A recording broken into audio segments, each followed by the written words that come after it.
Greetings all and welcome to the first installment of the hybrid Hot Seat. For those of you interested in what exactly is going on here, the introductory video will be in the description, but I think this will give you a better picture of what to expect. From the growing list of interested applicants, we will choose someone who we think will be a good fit. For example, Para is a relatively large channel, so next time I'm hoping to cover someone a little lesser known. The expectation, though, is that you reach out first. Interest is the biggest thing we're looking for, else you being here would feel more obligation than opportunity. The bulk of the work is on our end. We will comb through your content, maybe reach out with a few preliminary questions about links and such, and get to know your content generally before composing a list of questions. From there, they will be sent your way to review, and we'll work out a time for the interview. For those of you who got any toes dipped in the hybrid community, that one-paracerathirum is going to be a name that you know relatively well. Bursting onto the scene with Draco Cetus in the time of Gojiguy's hybrid war, Para has since amassed quite the impressive roster of hybrids. Many of you have inquiries regarding his hybrid horrors and his affinity for mammals, all of which is covered in this interview. Without further ado, I introduce you all to that one-paracerathirum. Well, first of all, I have to thank you for reaching out before this was even finished. I'm not entirely sure what possessed you to go ahead and jump the gun there. It's something interesting.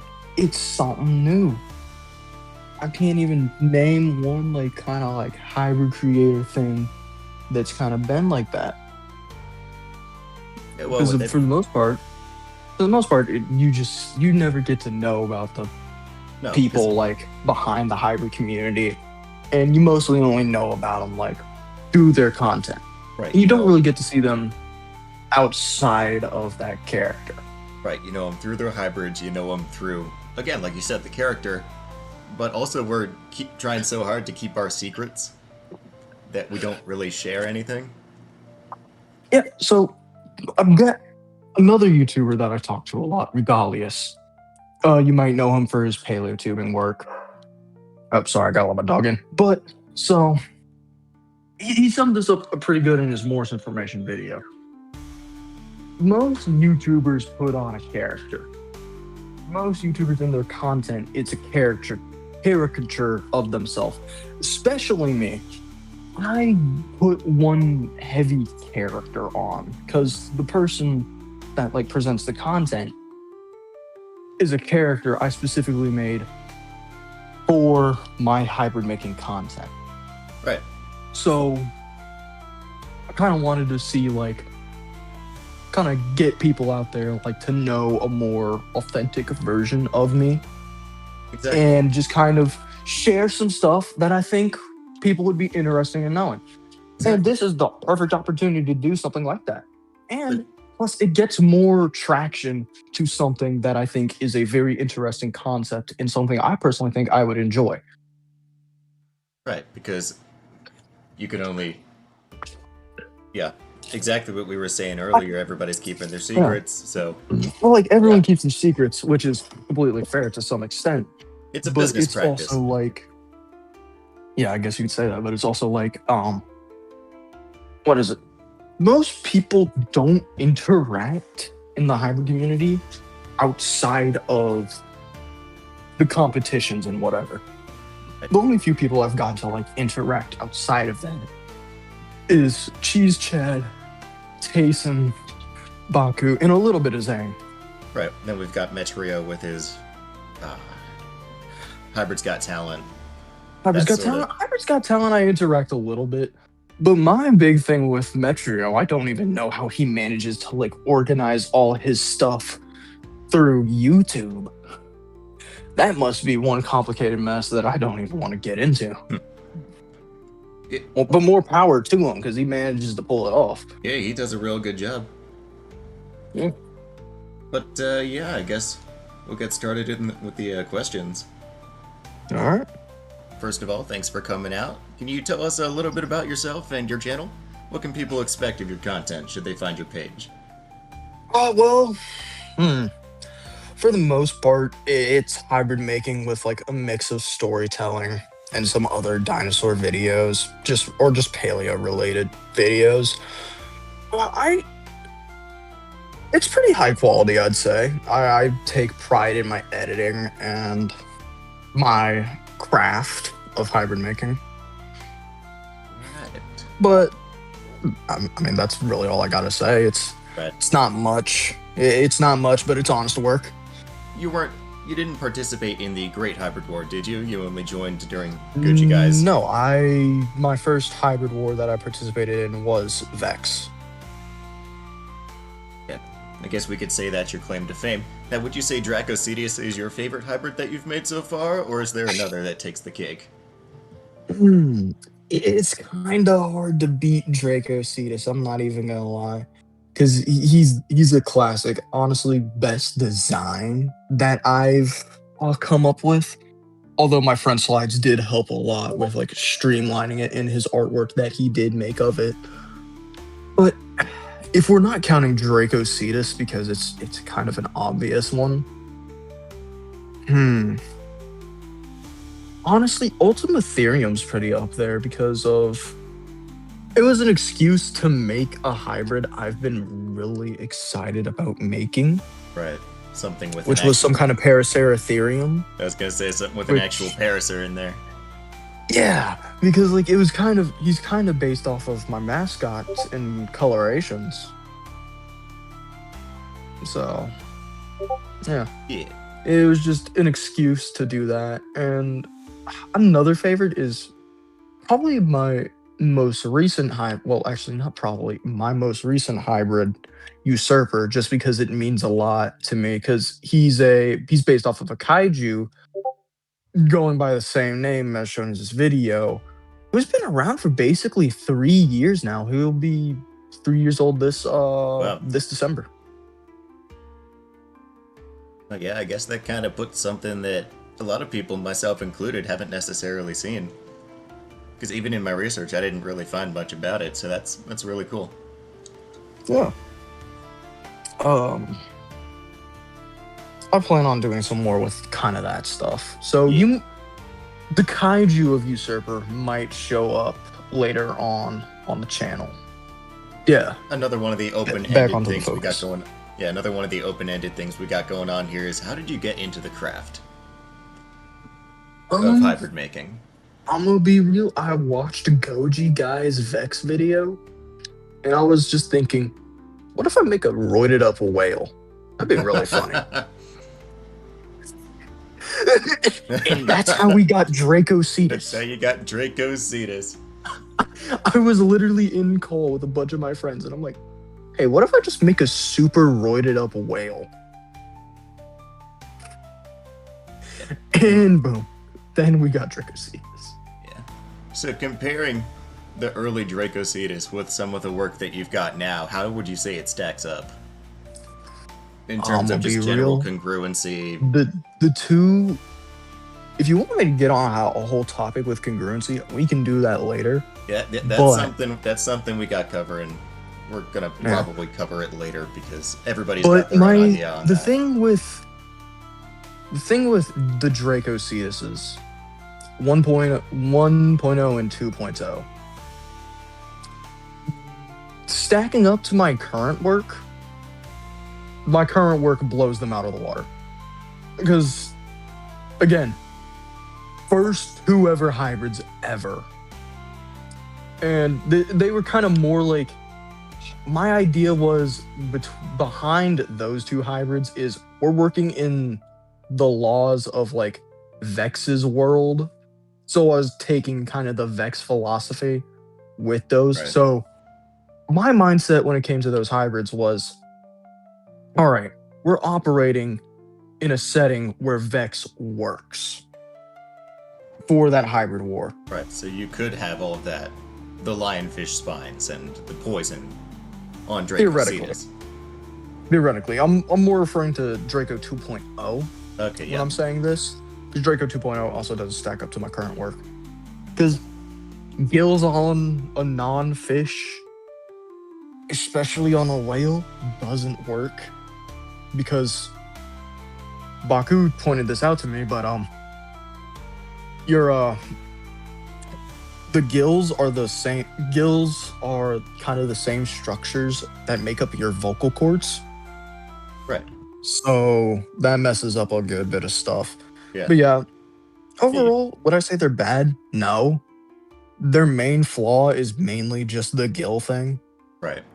Good old chordate anatomy. Yep. But yeah, compared to my current work blows them out of the water. Right. Now, on the topic of Unintended. Dracocetus, we've got Mhm. a couple questions dedicated to that. So, Mhm. what made you choose to participate in Gojiguy's war? Was it just, hey, this looks really cool? You kind of touched on it earlier. Well, my main thing was like, I watched the Great Hybrid War. I liked it. Because I was thinking of participating, but I was like, I don't really care that much. But I sure as much. When I watched it, it kind of sold me on the whole hybrid making concept. And when Gojiguy announced that he was gonna host his hybrid war, I was kind of like, all right. I didn't get a shot to participate in Gojicenters, but I do kind of feel like wanting to do a hybrid because I think it'd be pretty fun. So I just decided to make a Draco Cetus then. I was like, why not dip my toes in the water? And then we went down then the metaphorical ball started rolling and we got to where we are now. Yeah, now, were you keeping up with Gojicenter's full hybrid fiasco? Yes, I was paying very close attention. Kind of got some tips and pointers there from them. Well, I'm gonna be real. Draco Cetus was a completely original. I did my own kind of looking into things and talking with some friends because I'm being real. Most of my hybrid information is me in VC. Well, not most of my hybrid information. When it comes to like brainstorming up ideas for hybrids and how to work, I'm usually in VC with a bunch of my friends just yapping. My one friend Pete, he does the line art for most of my hybrids. He is really well versed in biology and all that kind of stuff. He manages to recognize several animals I don't even know by just the skull alone. Like he's really good at his biology and stuff. We all need that one person in our corner. Yeah. All right, let's see. Yeah, it's another little bit of an open-ended thing. Can you tell us a little bit about the history of Draco Cetus? This is the last Draco Cetus specific question. The history of Draco Cetus. Ooh. Yeah, we've kind of been touching on it, but with 3 different renditions. The thing is, because like, when it came to the original, my idea was basically Vex may be a speed is like her whole thing is basically hit and runs. Right. What if she just runs into a wall? Draco Cetus was never made to like catch up with Vex. It was made to basically stand its ground against Vex. Vex, it would not be the one initiating the fight. Most likely Vex would have been the one initiating the fight. So it would basically, it's immovable object versus unstoppable force kind of philosophy. Right. Where that's something you also cover in your analysis of Dracocetus 2.0 versus Bruce. Immovable wall, you snap like an accordion. Yeah, I'm gonna be real. Because Dracocetus 2.0 was kind of taking a little bit of Vex's philosophy. I feel like I could have explained the hybrid a bit better. But then again, my hybrid process was not as refined as it is now, where I have notes on like what contributes to what. Right. Even at the time, the industry was a little bit less. It was definitely a lot more primitive, and so was my hybrid making style. But learning curves. Again, when it came to Bruce versus Draco, because I had a feeling it might have came up, but when it came to that video, because here's the thing, Bruce as a hybrid, cool concept, executed pretty all right. But like some of the stuff like that was with original Bruce kind of didn't make some sense. Because I need to double check this, so don't quote me on this at all. But I think I'm probably going crazy because I don't remember if he did or not have echolocation. He only used Probably not. He only used the dolphin for intelligence. All right. So no echolocation there. But I still don't think it was a smart idea to make a shark's nose a ram, because that's where all their sensory organs are. Again, product of its time. Sharks, product of his time, exactly. Because like sharks don't ram stuff with their nose for the most part. They like open their mouth and slam their jaws into it. Right. But Bruce is a all right hybrid. My main real complaint with Bruce is that he was more of a main character, and I kind of was thinking about bringing this up, but one thing I tried to, but I think I fell into a trap with Draco 2.0. I still agree with a good bit of his fights and how they turned out somewhat, but I do say I was a bit worried, like looking back at it, that I was treating Draco 2.0 more like a character than he was actually meant to be. Right. Because that's the hard thing when it comes to making hybrids. If you're going to have your hybrid fight other hybrids, that's not in a scripted, like, standalone situation. So, like, if you're making a story, you want to avoid them being a character as much as possible. You want to treat them as an animal and as a creature. And that's my main problem with Bruce. He was more of a character than he was a hybrid. And that's also the same thing that Vex fell into. Vex was a character, not a hybrid who was a character, not a boss. Right, and that's something. Our main issue with those kind of challenge this hybrid and see if you can win kind of things is like, if the hybrid dies, the series kind of dies too. Right, and that's something that people watching this can keep an eye on. Getting attached to a hybrid, that's not the issue. It's making the hybrid, basically making a plot around the hybrid. Right. It's treating it as an individual as opposed to a species. Because once we get to the hybrid horrors questions that we have lined up, I want to go into how I'm wanting to handle the story that I'm gonna tell with the hybrid horrors. Right. But still keeping on the track of Draco Cetus, that's kind of another why I like those, the more of like the Gojicenter style things in the tournaments. Then like, here's this hybrid, send stuff to challenge and you're going to get your own dedicated episode. While yes, you get better coverage of the hybrid, I don't usually care for the results. Right. But with the Draco Cetus versus Bam Bengal that I did, I was thinking of, basically my plan was, all right, I kind of want to keep Draco Cetus around because he might show up because I was planning on writing just some stories for him. So it's a repel mission. Because most animals don't fight to the death, and I kind of wanted to apply that logic to hybrids. Because most hybrids, when they fight, it's a fight to the death. And that's another thing what I did with Draco Cetus 2.0 versus Erica. He let Erica go because they're both animals. They're most likely just going to do territorial disputes. And the whole Draco Cetus versus Bam Bengal was disputes. Now, most of the hybrids that lost did die just because, well, first of all, they were in prey range of Draco Cetus, like prey size range for Draco Cetus, and some of them hanked. Like the first two episodes, the crocodile literally electrocuted itself to death, and the snake also electrocuted itself to death.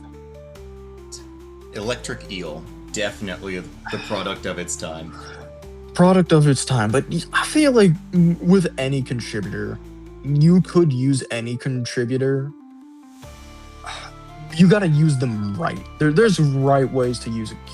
You could use any contributor. You just got to use them right. If you dig deep enough, you can use electric eel. Oh yeah, if you like make a hybrid around the base of an electric eel, I feel like you can do some pretty good stuff. And then when the Tides of War rolled around and I was starting to hear about not Baku's, the potential new Gojicenter war. Right. I was thinking, all right, I like my Draco Cetuses and I kind of want to do more up-to-date like stuff that's more. I wanted to make them more like they are to match my current hybrid making skill. Right. So that's why for Master Dragon's Tides of War, I made Dracocetus 1.5 to make a Dracocetus that respects the original, like the 1.0 version, but is also more up to date with my stuff. Right, and I guess in the future we can see more and more different versions of Dracocetus that stack. Probably not, actually. It wouldn't be a bad idea just to revisit an old hybrid to see how well you've improved. I might do that for Dracocetus 2.0, but probably not for Gojicenter's Aquatic War, because I'm planning on doing something else, and if we want to talk about that, we can talk about it later. But yeah, I think Dagon is going to be probably the last in the line of the Dracocetuses. Okay. Yeah, I see nothing wrong with that. If you're good, we can move on to more generic questions. I'm fine with moving on to the other questions we have listed. Yeah, specifically your affinity for mammalian supremacy. So, throughout your channel's history, the superiority of mammals over anything else has kind of been your niche. What encouraged that choice? Low-key, it kind of was my mascot, and how most people kind of dog on mammals for being kind of buns in like versus matchups against other creatures. So it was just kind of like, all right, time to prove them wrong. So my main thing, well, yeah, it was kind of that, because most people, because like when it comes to like the aquatic hybrid war, there was a good bit of marine reptiles. I remember there was a lot of marine reptiles.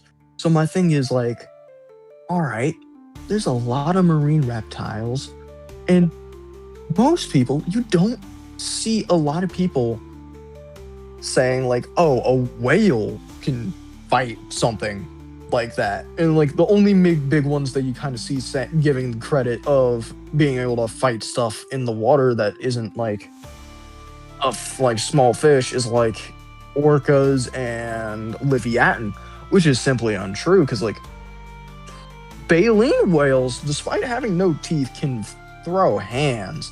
Right. And with Ultimatherium, it was kind of a similar concept of it was kind of a mammal war with the hybrid tournament. Right. But I was kind of like, it's an excuse for me to do more mammal stuff and prove that mammals are pretty underrated as contributors. And then the hybrid battle royale came around, and I knew there was the little one. Your little Hyrax. Yep, John Mammal. A lot of people were. I saw a lot of bugs, a lot of lizards, a few birds, and a few pterosaurs. But I was kind of like, all right, people be dogging on the Hyrax, and I'm not seeing a lot of mammals. So it's mammal time. So that's where I came up with John Mammal, or Microdontotherium Bellator. Yeah, the choice behind mammals, it's a personal vendetta. It was a personal vendetta against like people saying mammals are kind of buns when it comes to compared to like other creatures. A way to silently prod at the meta. Yeah. And we're seeing that now, even in your hybrid horrors. You can't look two ways without seeing a mammal. There is a surprising amount of mammals. I'm very happy with a few. One of my personal favorites is Titus. He's based off of the Beast of Gévaudan, which I really like. He's a really cool hybrid. And I also got I'm telling you, the Discord submissions, which you have seen, Right. and a good amount of people who are in my Discord have seen, are pretty good. All the hybrid submissions, most of the hybrid submissions that I've got are really good. And I'm pretty happy that people are starting to do more mammal hybrids instead of more dinosaur hybrids. Which, right. Here's the thing: I don't dislike any hybrid because it's not a mammal. All hybrids are, in their own respect, are very cool to me, and you kind of have to make me dislike a hybrid because my default setting is, yo, this hybrid's pretty cool.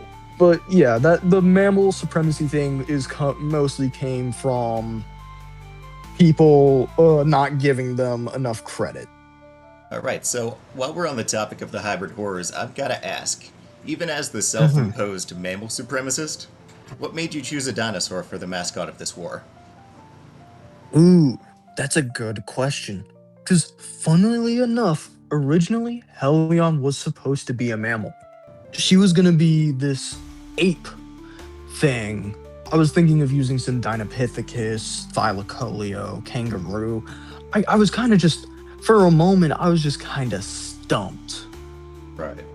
And I couldn't like really come up with anything interesting for that hybrid. And funnily enough, before the hybrid horrors was a thing, it was originally supposed to be a Monster Hunter themed flying hybrid war. Huh. But complications happened and I couldn't actually like get it out. So I settled with what I thought would be more interesting, is a horror themed hybrid thing, because there wasn't much of like actual like hybrids that were designed to be scary. And with Helion, where I ran into the problem of trying to make this, her whole thing was making a mammal equivalent of the Scorpius Rex. Okay. The issue where I ran into was I couldn't figure out how to make it like kind of work in my head. Right. And so I just kind of thought, nobody's really made a Scorpius Rex 2.0 that's gotten a lot of traction. And so I designed Teratoscorpions Regina, which the person who made, funnily enough, Titus, helped me come up with that name, because he's a good personal friend of mine. He did some of the art for the Acrocanthotherium video. Really good guy. I really like he's a really good friend of mine. But so Helion went from this mammal equivalent of the Scorpius Rex to, what if I made the Scorpius Rex but better, in my opinion. Right, something a little bit less manic and more calculating, controlled. Something that like self-replicating. Yeah, as controlled as it could be. That's why we're here. Yep. Because like, it was a cool concept, and I might revisit it later. Right. But I think I like how Helion turned out, and more than I think I would have with the ape Scorpius Rex equivalent. As to what that would even look like. It would be like this weird baboon with like a kangaroo-like tail with porcupine quills with a Thylacoleo head. So think like a mixture between Zane's Huggy Wuggy and Gojiguy's Bruce. A little bit less, because I was thinking of actually giving it kind of like dew claws or whatever. It was like this weird theropod-looking mammal. Yeah, maybe something more along the lines of Primatus Rex. Not quite Primatus. It would Yeah, be but I'm more just thinking off the actually. top of my head certain analogies that people can be thinking of in their heads. What I was thinking is like take the Scorpius Rex's overall body plan, but kind of shape it more onto an ape, kind of like looking thing. Right. But then again, I never really got down to a design, so like it could have looked any way possible. So let it be known, Like folks, I didn't even you get a did G try man. the mammal. I did try to mammal. I did try to You mammal. tried to mammal. But yeah, if we're good here, we can move on to the next Yep. hybrid horror question. Yeah, I don't mind moving forward. This one is probably going to be the one that most people are going to gravitate towards. So, moving forward with your grading process, what are you looking for in the competition? What are the certain criteria that you're looking Funnily at? enough, I already have a top 16 selected. I've been judging ever since submissions started opening, and I've been eyeing up specific hybrids that I'm thinking, yeah, that's good. That has potential. But my main judging process was all right, they need to be able to beat Helion, so they're most likely going to be crusher builds Right. or very good brawlers and have very high. They're gonna have high defense, high endurance, whatever. Basically, they gotta be an overall solid hybrid. But another thing was how would they survive in the facility? Because I'm telling you, I don't know how many hybrids have been knocked out because of the whole genetic lab area. Because not many people accounted for like the gas leaks.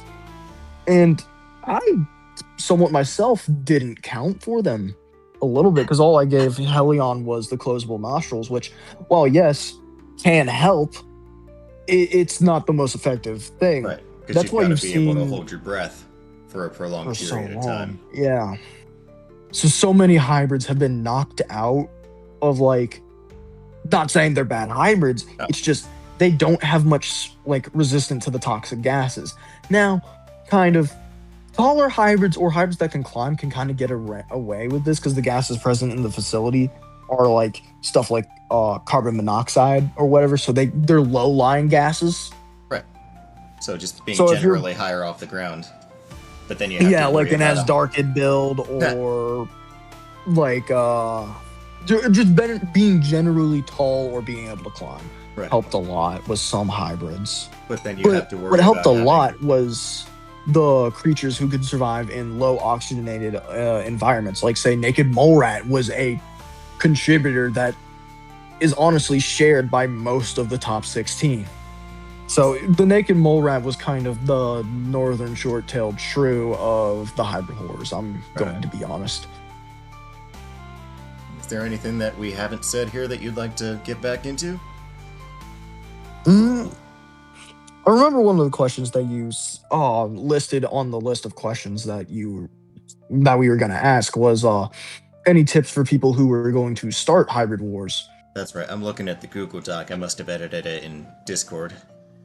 Oh, my bad. No, go for it. But for that, honestly, hybrid wars are like a show pitch. You gotta hook people with your proposal, because that's kind of what it works with me. You gotta hook me with the right kind of proposal. You gotta sell your hybrid war basically. So the biggest things that, for personally me, that helped with the hybrid horrors is unique concepts. Don't try and repeat the same thing, because like, I'm gonna give one example. Gojiguy's Great Hybrid War 1.1. I'm sorry, but that was the most boring like hybrid war I have seen in my entire life.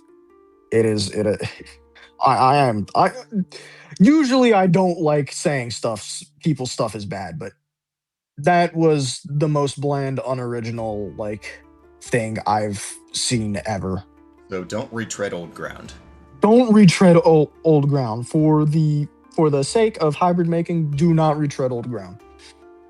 War of Ruin is another one I kind of want to talk about, because War of Ruin is very interesting. I find it's definitely unique. It's got the uniqueness, but it kind of went a bit too out there. Because there's so many like moving parts, it's kind of becomes discouraging. So you don't want to overcomplicate it. With the War of Ruin that I found personally for me, is it wasn't as appealing as, say, the Tides of War because of the kind of complicatedness of it. Because you got to worry about these different biomes. And then you also have to worry about a whole anti-gravity room. There's a team aspect and whatever. It was basically, while though Metrio, I think the War of Ruin, as far it's going pretty solid. My main thing is it was too many moving pieces in one whole to make it appealing. Right. So I'm going to use the so you've got two. hybrid.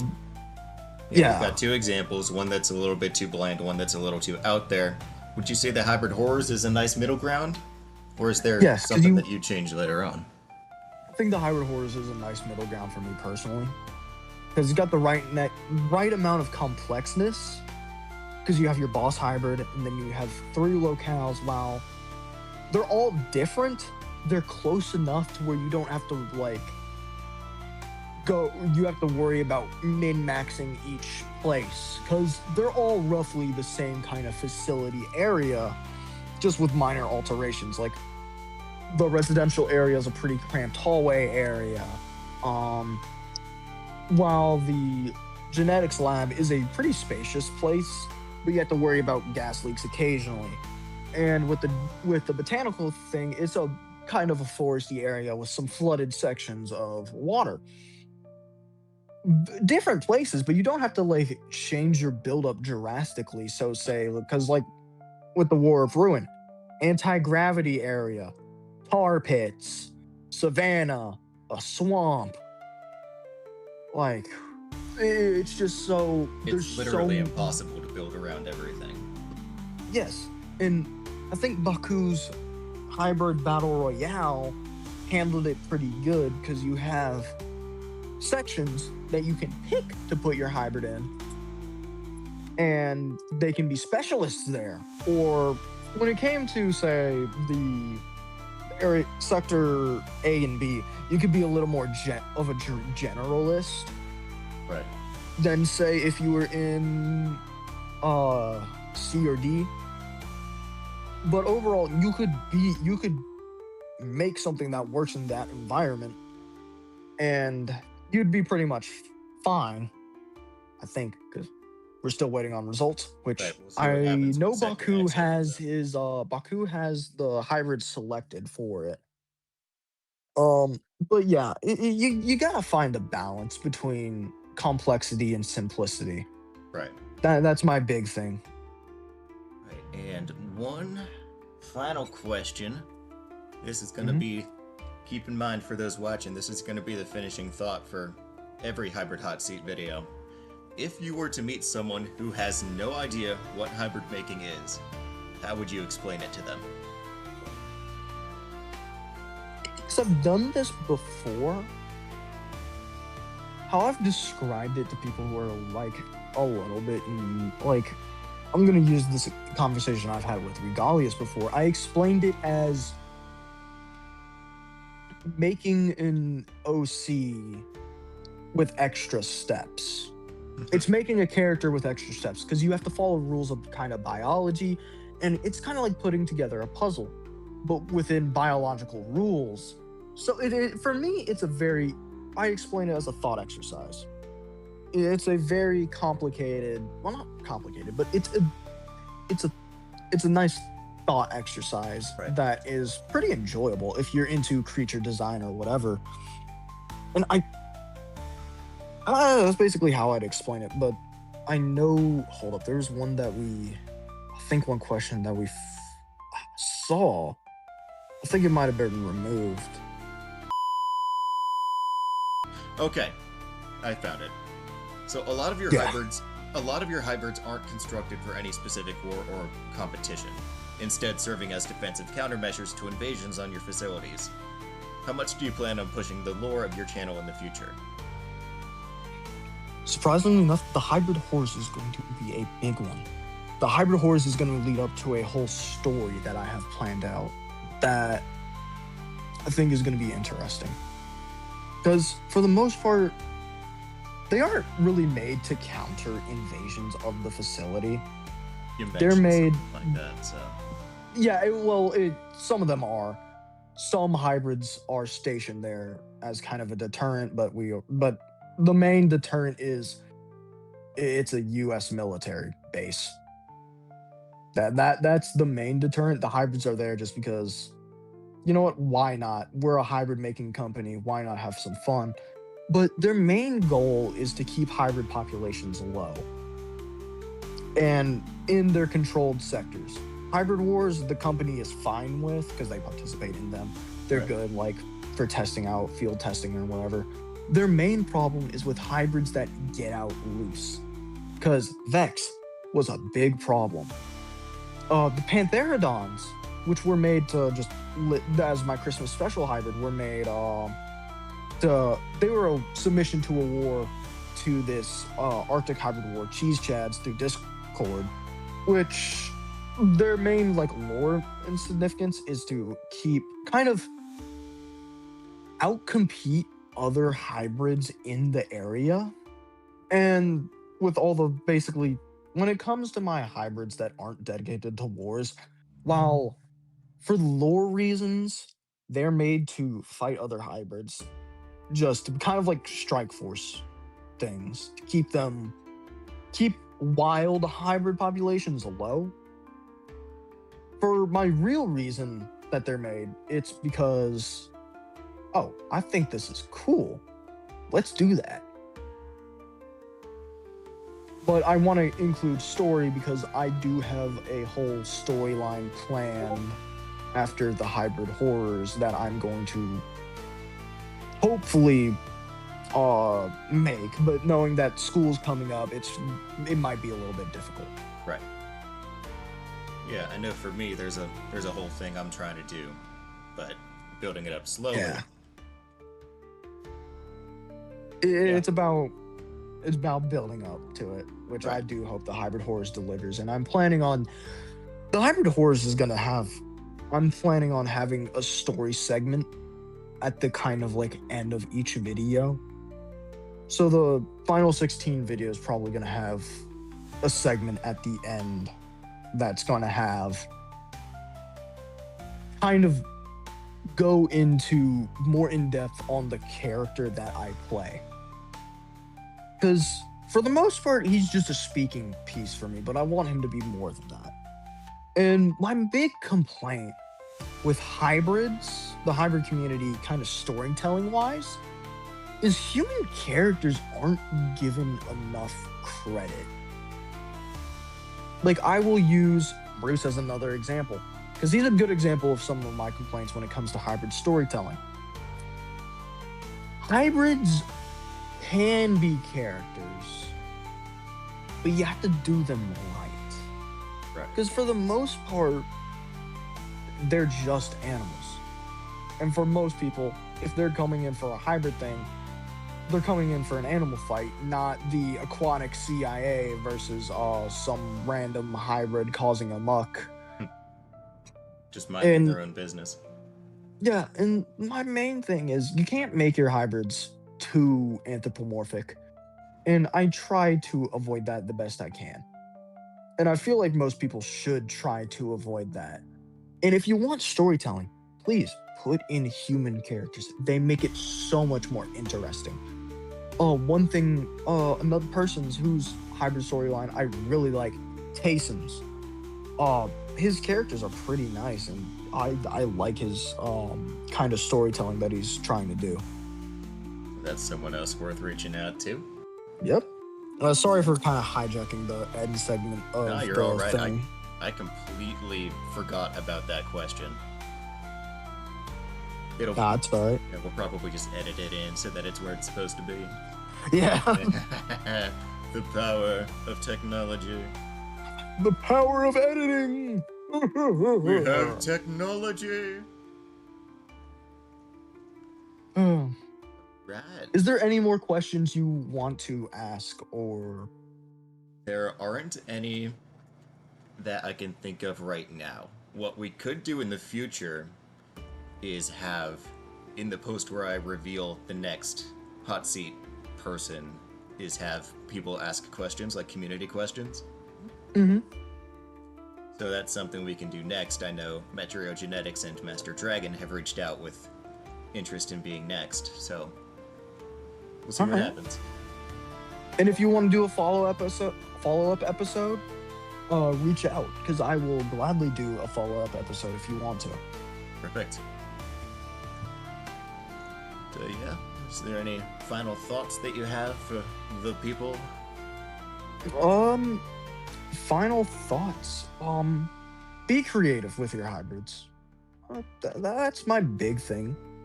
Because I want to see people push the boundaries. Because specifically with YouTube, what I've seen recently is people play a lot of safe.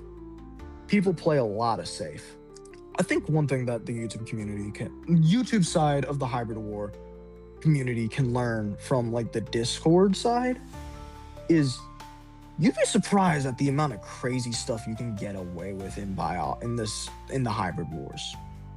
Not saying slap electric eel on everything, but I'm just saying, like, you'd be surprised at like the stuff that you can do. Like TaySon is a great example. Like, so many people for some reason dog on his hybrids, saying, oh, they biologically don't work, when if you look into it, they do. Some wax. Because like, you've seen the hybrid horror submissions. You've seen Cthulhu and Baku's land squid. Yeah. For what they are, they're really solid at what they're really good. Yeah. No, and but, in Metrio's War of Ruin, there's a land shark. Oh yeah, the land shark. I know Obama made that. But he's a Discord dude. Yeah. He knows how to get crazy. And that's my big thing. Not enough people on YouTube are getting crazy. Push the boundaries, pioneer the industry. And that's kind of what I kind of want to do with some of my hybrids. Right, and that's the reason that I kind of pushed this series so much in the first place, because how else are people going to know that this side of the hybrid stuff exists if someone isn't looking for it? Yeah, and one thing that I also find weird is some people are on the stance of segregate the Discord side of the community from the YouTube side, which is one thing Conciliatory Past mentioned in his submission, Johnny, to the hybrid horrors, which I just don't understand. It's like, why exclude a group of people from participating? I don't know. That's an entire can of worms in itself. It's a can of worms that we can get to later. But my whole thing is get crazy, get wild, pioneer the industry, get creative. The creativity is what makes the hybrid community work. But there's also extents to this. I do want to preface this. If I see one more person try to use Vampire Bat to give their hybrid like iron claws, I'ma lose it. I know Gojicenter did it, but Gojicenter has also said that was more of a fictitious thing because they wanted to make something more interesting. Right. It's not a real thing, and that comes from Gojicenter's mouth itself. So let it be if known. I see, yeah. And another thing, also, fire. As much as fire breathing is cool, you were there for this on that one Discord server where I told someone, hey, there's submission to the hybrid horrors. If you tried to use fire breath, it would blow its head off. You would burn up from the inside along with those lines. And then he had a whole crash out about the hybrid community being a bunch of self-glazing bias, which I won't deny. There is some like hybrid glaze. But then again, that comes with like any like, oh yeah, there's ego. People have egos, which sometimes it's warranted. Other times it's like, all right. But my thing is, with the hybrid community being so niche, pretty much everyone knows everyone. Like if you're like the larger content creators, like Baku, me, and Zane, we all know each other. And usually the larger content creators know what they're doing when it comes to hybrids. Right. So it's just kind of, it falls into the whole thing of everyone kind of knows each other in the hybrid community. And Whether everyone know each other or know of each other. Yeah, know of each other. So the bias thing is, in some hybrid wars, like Gojiguy, I remember he admitted to having some bias in one of his judgings. In some hybrid wars, it does exist. In the hybrid wars, I will confidently say there was no bias judging. I did it 100% based off of the facts and information provided. Right, I think that is all the time that we have for today. All right. Again, thank you so much for coming out. This was a massive, almost humbling experience for me, because for people a little bit of context here, the hybrid hot seat was in its planning stages for about 2 weeks. And this man reached out when I put out just a little bit of a teaser. And he says, hey, if you want, I wouldn't mind being the first guest. That was on the 18th. The video itself came out when? Pulling up my own channel here. That was on the 22nd. I think it was like roughly around the same time. It was around the same time that I was working on producing the video. But at that point, I was still working on formatting and overthinking everything. So you reaching out kind of helped me lock in, if you will. Oh, thank you. Like, So for that much, I have to thank you. You're welcome. But I'm being real. The reason why I wanted to join the hybrid hot seat, it's something completely unique that no one's done before, and again, my whole thing is pioneering. You are pioneering like a whole entire thing of the hybrid community that I really like. You're doing good work. Right. And what I find so interesting about the hybrid hot seat, it's a way for people to like learn about the community and learn about like the members of the community and what they have to say and think about, like some opinions on some stuff, and just get to know them outside of the character that they put on for the content. Because for most people in the hybrid community, they put on a character. Exactly. At least that goes for me. And I genuinely want to thank you for allowing me to come on to this show that you are hosting. And I do hope it gains a lot of traction. I will definitely be promoting it in my Discord server and on my YouTube channel. Yeah, in terms of what Paracer's got going, he's got hybrid videos, he's got different tips and tricks, he's got battle breakdowns. We never even got into that. So that's a little treat. We can save that for a potential follow-up. Yeah, we kind of touched on a little bit there, but yeah, thank you all so much for watching, and this has been that one Paraceratherium and useless reptile.